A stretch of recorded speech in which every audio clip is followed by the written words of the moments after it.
Hi, it's Lucy. Welcome to my little series of videos about cosplay and I guess what my process within cosplay is. It sounds really weird saying process. I don't think I think about it that much. I just try and have fun. So this is just me passing on some of my tips to you, especially if you're thinking of entering the Sexpo cosplay competition and you're thinking of going down the sexier route of cosplay.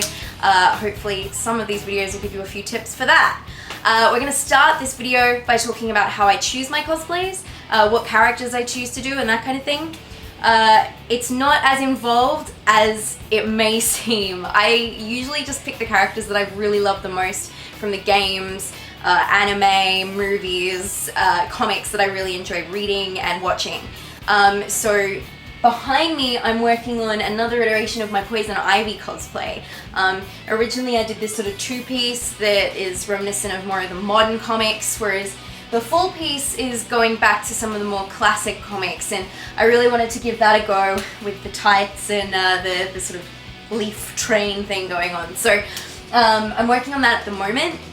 Usually I look at, comics for source images and stuff like that. It really helps in making patterns. I also look at what other people have done and other techniques they've used. YouTube and stuff like that is really, really helpful, and you shouldn't be afraid to use it.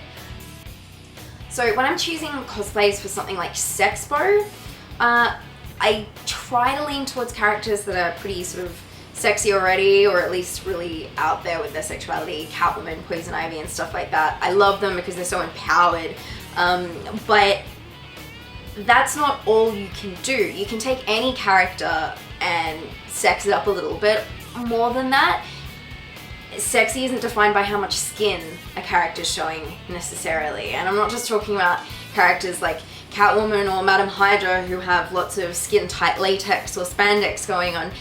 We've had people who've come to Sexpo and put their own idea of sexy up on stage. We've had armor, we've had villains and heroes, and fully clothed to very little clothing to tentacles. I'm talking about Miss Crispy. So there's so much diversity in terms of what sexy means, and that's really what we love to see at Sexpo. So don't feel like just because you don't fulfill any stereotypes, you're not welcome at the show. We'd love to see you, and we'd love for you to get up on stage and tell us what sexy means to you. I think the other thing to remember when choosing a cosplay is there's no one way to cosplay. Pop culture and geek culture has expanded to encompass so many cool things. So if there's a character that you love from anywhere, then go for it.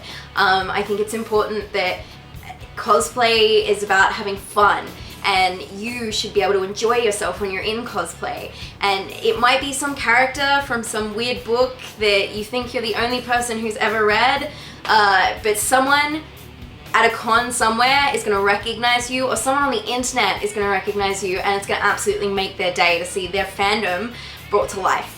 So that's kind of how I go about things. Maybe this has given you a few hints and tips. Either way, if you're from Perth, I hope to see you at Sexpo in only a few weeks.